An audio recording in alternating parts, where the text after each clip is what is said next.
حضرت مجدد الفسانی رضی اللہ تعالیٰ عنہ، آپ دیکھیں، پہلے یہ دیکھیں مجدد الفسانی کیوں کہتے ہیں آپ کو،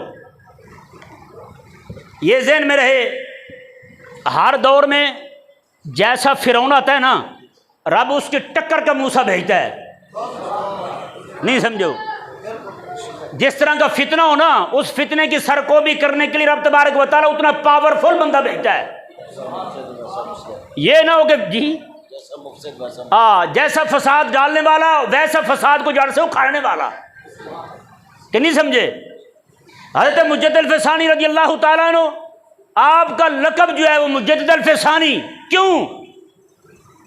اکبر بادشاہ مغلوں میں سب سے پاورفل تھا، 1000 سال پیچھے پورا ہو چکا، اس کے درباری مولوی، اس دور کے جتنے بھی شیاطین مولوی تھے سارے اس کے آس پاس تھے، انہوں نے اس کا دماغ خراب کیا، نعوذ باللہ من ذالک۔ سنیں جی عبدالغور کے ساتھ بات، انہوں نے اس کا ذہن کیسے خراب کیا؟ انہوں نے بھی یہی کہا کہ 1000 سال پیچھے پورا ہو گیا رسول اللہ علیہ السلام کے دین کو، اب نیا 1000 سال، نیا دور، دین کی نئی تشریحات، نعوذ باللہ من ذالک۔ یہ ان ذلیلوں نے اس کا ذہن بنایا اکبر بادشاہ کا کہ نیا 1000 سال، نیا دور، نئے لوگ، دین کی نئی تشریحات چاہیے، تبدیلی آنی چاہیے، ہر شے وچ دین وچ بھی نال ہی آوے۔ یہ اس دور کے مولوی نے اسے کہا، اور نعوذ باللہ من ذالک اس کا ذہن ایسا خراب کیا کہ مغل اعظم تو پہلے ہی تھا، اکبر اعظم پہلے بھی تھا، مجتہد اعظم بھی بن بیٹھا، مجتہد اعظم بن گیا۔ اور اس نے کیا کیا؟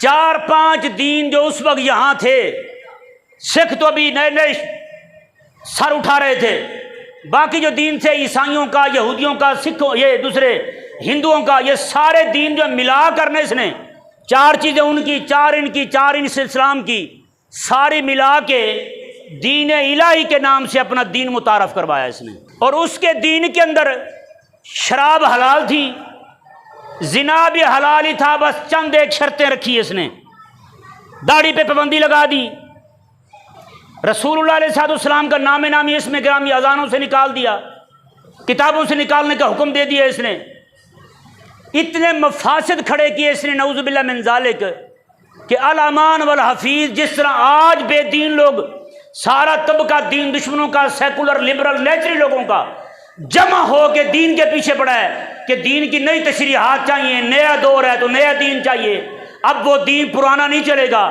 جیسے کہتے ہیں آج کل نعوذ باللہ من ذالک۔ اب اس دور کے اندر تیروں کی بات کرنا، 313 کی بات کرنا، یہ درست نہیں ہے۔ میں نے کہا پاگل کے بچے، تو نے دیکھا نہیں ہے فیض آباد میں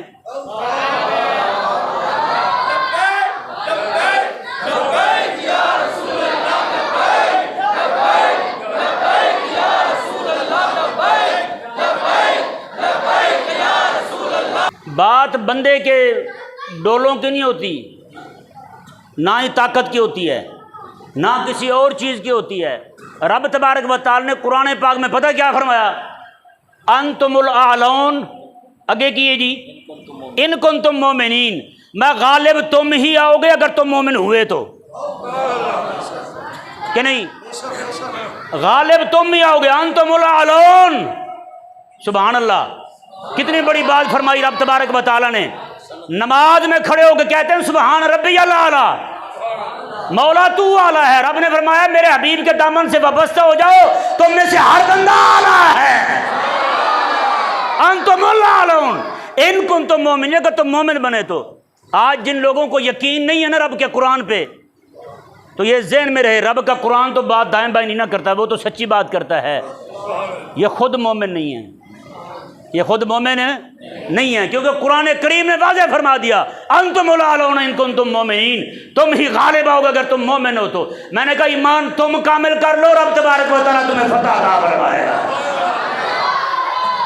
تو پیار اور محترم بھائیو، حضرت سیدنا مجدد الفسانی رضی اللہ تعالیٰ عنہ، اب ایسے حالات میں اکبر جو ہے وہ تو گزر چکا، اکبر کا بیٹا جو ہے جہانگیر، اس کے دور میں آپ کے کام کو غلبہ ہوا، حضرت مجدد الفسانی رضی اللہ تعالیٰ عنہ کے کام کو۔ جیسے ہی جہانگیر جو ہے اس نے حضرت مجدد الفسانی رضی اللہ تعالیٰ عنہ کو حکومت سنبھالتی قید کر دیا ہیں جی، لیکن رب کا فضل یہ ہوا کہ جہانگیر بعد میں سیدھا ہو گیا تھا، اور جہانگیر نے خود لکھا شروع میں جب حضرت مجدد پاک کو بند کیا نا جیل میں، اس نے کہا یہ فسادی پیر ہے۔ کون ہے؟ فسادی پیر ہے۔ میں نے کہا مجدد پاک نے کام ہی کیا کیا تھا؟ یہی کیا تھا نا، اپنی بدماشیاں چھوڑو، یہ دین جو تم لائے ہو نا یہ رب رسول کا پسندیدہ اور رب کا دیا ہوا، رسول اللہ کا دیا ہوا دین نہیں، اور رسول اللہ علیہ السلام جو دین لائے ہیں اس دین کو آگے لاؤ۔ اتنی بات کی تھی آپ نے۔ میں نے کہا اس دور کے جو کمینے لوگ تھے اور جو فسادی لوگ تھے حقیقت میں انہوں نے بھی یہی کہا تھا، جو دین حق کے غلبے کی بات کرتے تھے یہ فسادی ہے۔ میں نے کہا آج کے لوگ بھی وہی بات کر رہے ہیں، اور یہ ذہن میں رہے جو بھی عالم دین حق کے غلبے کی بات کرے گا نا وہ ہر طرح کا الزام برداشت کرنے کے لیے ہم وقت تیار رہے، یہ پکی بات ہے۔ ہر طرح کا الزام، آپ پچھلی جتنی بھی تحریکیں چلی ہیں نا، تحریکیں، میں عام تحریکوں کی بات نہیں کر رہا، یہ وہ تحریکیں جو انبیاء نے چلائی ہیں۔ حضرت موسیٰ علیہ السلام پہ کیسے اعتراض لگے تھے، کیسے انہوں نے الزام لگائے حضرت موسیٰ علیہ السلام پہ، حضرت نوح علیہ السلام پہ، حضرت صالح علیہ السلام پہ، باقی سارے انبیاء کرام علیہ السلام۔ آپ تاریخ اٹھا کے دیکھیں، صرف قرآن ہی پڑھ لیں، آپ کو پتہ چل جائے کہ وہ رب کے نبیوں کے بارے میں کیا کہتے رہے ہیں۔ وہ حضرت سیدنا نوح علیہ السلام 950 سال تبلیغ کی آپ نے، اور 950 سال کے اندر آپ کا گھر جو تھا نا، کبھی بھی آپ اپنے گھر میں پورے اندر داخل ہو کے نہیں سوئے، اتنا گھر چھوٹا تھا، آدھا جسم اندر ہوتا تھا آدھا باہر ہوتا تھا۔ آج تو ہمارے مولوی 1 منٹ سے پہلے پریشان ہو جاتے ہیں کیا بن گیا ہمارے ساتھ۔ تو حضرت نوح علیہ السلام روزانہ جب شام کو گھر آتے نا پورا جسم لہولہان ہوتا، پورے جسم سے خون بہہ رہا ہوتا تھا۔ حضرت سیدنا جبریل امین علیہ السلام روزانہ شام کو آتے، آگے پوچھتے آپ کا کیا حال ہے ہیں؟ حضرت نوح علیہ السلام کہتے رب کا شکر ہے ہیں جی۔ اور حضرت نوح علیہ السلام کے زخموں پر جبریل امین علیہ السلام اپنے نورانی پر پھیرتے، شام کو تندرست ہو کے سوتے، صبح پھر رب کے دین کے غلبے کے لیے چل پڑتے ہیں جی۔ آج ہم تو بڑے کم ہمت لوگ ہیں، غلبے دین کی بات کرنا ہمارے لیے بڑا مشکل ہے یار، کیسے کریں؟ فلانی جماعت کا بندہ ہے، فلانی پارٹی کا بندہ ہے، میری مسجد کی پہلی صف میں نماز پڑھتا ہے، عید والے دن 500 مجھے دیتا ہے سال بعد، تو وہ تو 500 بند ہو جائے گا۔ میں نے کہا خدا کے بندے اس راہ پہ چلنا ہے تو ہر شاید بند ہو جائے گی ہیں جی، پھر ملے گی وہاں سے جہاں سے رب کے خزانے کھولتے ہیں، ہے یا نہیں؟ رب پھر اپنے خزانوں سے عطا فرماتا ہے۔ حضرت امام احمد بن حنبل رضی اللہ تعالیٰ پتہ کیا فرماتے ہیں؟ جب تک ہم نے یہ کوشش ترک نہیں نہ کی کہ کس کس کو راضی کریں، بات کروں تو کون کون راضی ہوگا کون کون ناراض ہوگا، ہم نے یہ خواہش ہی چھوڑ دی کہ بات جب کریں کون راضی ہو کون ناراض ہو۔ ہم نے جب بات کرتے ہوئے آمنہ کے لال کو دیکھا ہے نا، رب تبارک و تعالی نے پھر ہمیں حق کہنے کی توفیق عطا فرما دی ہے۔ بات جب کریں کسی کا منہ دیکھ کے نہیں، رب کا قرآن دیکھ کے بات کریں ہیں جی، رب کا قرآن دیکھ کے بات کریں۔ رب کا قرآن کیا کہتا ہے؟ مجدد الفسانی رضی اللہ تعالیٰ عنہ، آپ کو یہ لقب مجدد الفسانی کیونکہ اکبر نے کہا کہ میں نیا دین متعارف کرا رہا ہوں دوسرے 1000 سال کے لیے۔ کس 1000 سال کے لیے؟ دوسرے 1000 سال کے لیے۔ تو رب تبارک و تعالی نے کیونکہ وہ اپنا دین لا رہا تھا دوسرے 1000 سال کے لیے، رب تبارک و تعالی نے اس نے دوسرے 1000 سال کے لیے جو دین لا رہا تھا اس دین کو ملیا میڈ کر کے رب کے دین کو اونچا کرنے کے لیے جو بندہ بھیجا وہ بھی دوسرے 1000 سال کا مجدد بنا کے بھیجا۔ یہ آپ کو مجدد الفسانی کا لقب دینے والا بندہ کو معمولی نہیں تھا۔ حضرت ملا عبد الحکیم سیالکوٹی رحمۃ اللہ علیہ، آپ نے یہ لقب آپ کو دیا تھا۔ حضرت ملا عبد الحکیم سیالکوٹی کو معمولی بندہ نہیں ہے جی، اتنا بڑا عالم، حضرت مجدد پاک کا دوست ہے یہ ہیں جی، سبحان اللہ۔ حضرت مجدد الفسانی رضی اللہ تعالیٰ عنہ کے جو تجدیدی کارنامے ہیں، آپ نے 3 میدانوں میں تجدیدی کام کیا۔ 3 میدانوں میں سب سے پہلا کام، حضرت مجدد الفسانی رضی اللہ تعالیٰ عنہ کو جب انہوں نے جیل میں ڈالا، آپ جیل میں چلے گئے، بڑا عرصہ تک آپ جیل میں رہے۔ جب آخری وقت آیا نا جی، جہانگیر کو خواب میں کریم آقا علیہ السلام کی زیارت ہوتی ہے کہ بلا کتنا عرصہ جیل رہے جی، 10-11 سال۔ اتنا عرصہ آپ جیل میں رہے. جب جیل میں گئے نا تو سارے جتنے بھی لوگ تھے سارے اپنے ذہن کے بنا لیے. میں جسے تم فساد کہتے ہو وہ فساد تو ہر جگہ پھیلے گا ہیں جی. روزانہ وہاں حلقے بھی لگتے ذکر کے فکر کے, وہاں درس و تدریس بھی ہوتی, صرف نحو بھی پڑھاتے ہیں جی. جیل میں پڑے پڑے قیدی بڑے بڑے مجرم جو بھی بن گئے ہیں. حضرت مجدد الفسانی رضی اللہ عنہ جہانگیر کو خواب میں آقا علیہ السلام کا دیدار ہوتا ہے. آقا علیہ السلام جو ہے پریشانی کے عالم میں, آقا علیہ السلام نے اپنا ہاتھ مبارک اس طرح رکھا ہوا ہے. جہانگیر نے عرض کی حضور آپ پریشان ہیں. آقا علیہ السلام نے, میں تو نے میرے غلام کو جیل میں رکھا ہے, پریشان نہ ہوں تو اور کیا ہو. اب بتائیں یار کیا اتنا عرصہ مجدد الفسانی جیل میں رہے.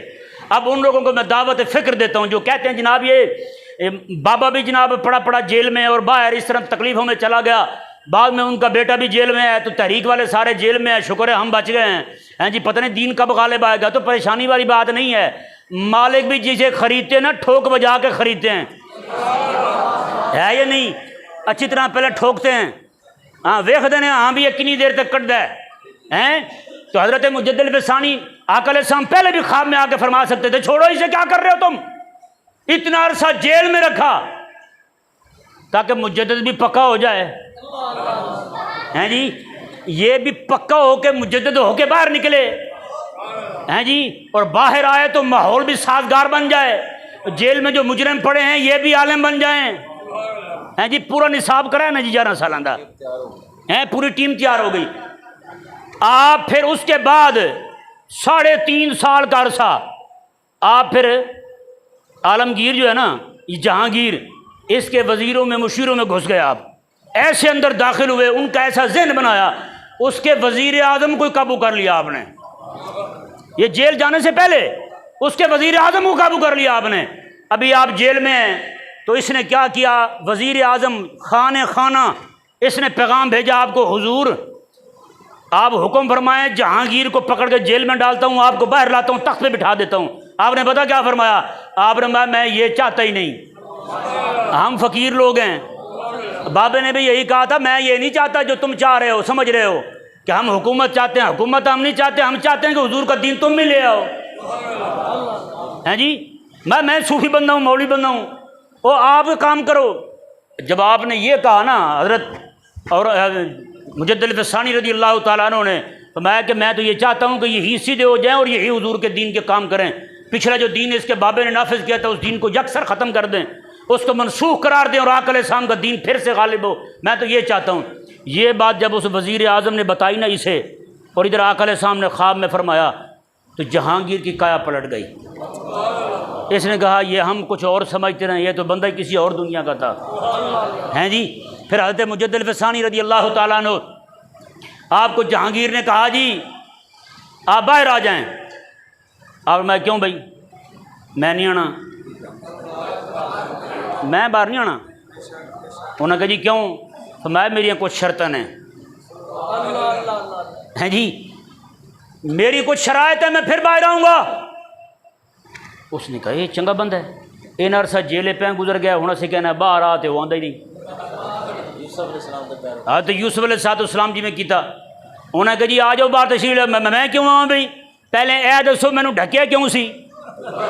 وہ مائی والی گل تے ساری کتنے گئی, پہلے منو تسی جھوٹے سی, میں پھر باہر آواں گا کہ نہیں جی, میں پھر باہر آواں گا. تو میں کہ جی دسو. حضرت مجدد الفسانی رضی اللہ تعالیٰ عنہ فرمایا بھی میں باہر نہیں آنا, پہلے میرے اتنے رہن دا مول پاؤ. اب مجھے اتنا عرصہ یہاں رکھا ہے. آپ نے فرمایا, وہ جہانگیر نے کہ جی دسو, کاغذ قلم بھیجا, دسو جی کی گل ہے. آپ نے فرمایا بھی پچھلا دین سارا منسوخ ہوئے, ختنے تے پابندی ختم کرو, داڑھی تے پابندی ختم کرو, اذانہ چ آقا علیہ السلام دا نام لین تے جی پابندی لائی تسی وہ ختم کرو, کتاباں چ آقا علیہ السلام دا نام کڈن دا جڑا تسی حکم نافذ کیتا سی وہ ختم کرو, جنہ تیرے پیو دا دین سی سارا ختم کر تے محمد عربی دا دین نافذ کر. اے پہنچ گیا تو مجدد پاک باہر آن لگے, تے جہانگیر کہنے لگا جی باہر نہیں آنا جی. میں بھی ہن کی ہوئے, انہیں کہا ہن ساڑی شرطیں نے, نہیں سمجھو گل. انہیں کہا ہن ساڑی شرطیں نے. میں تیری شرط کی ہے؟ کہنے تے لکھ کے دو جنت جب تک نہیں جاؤ گے جب تک میں نال نہ ہواں. جب تک میں نال نہ ہوا جنت نہیں جاؤ گے تسی۔ تے مجدد بسانی رضی اللہ تعالیٰ لکھ کے دیتا چٹو تے، آپ نے فرمایا جس دن احمد نو رب فرمایا گا نا احمد جنت جا، وہ میں تیرا ہاتھ پھڑ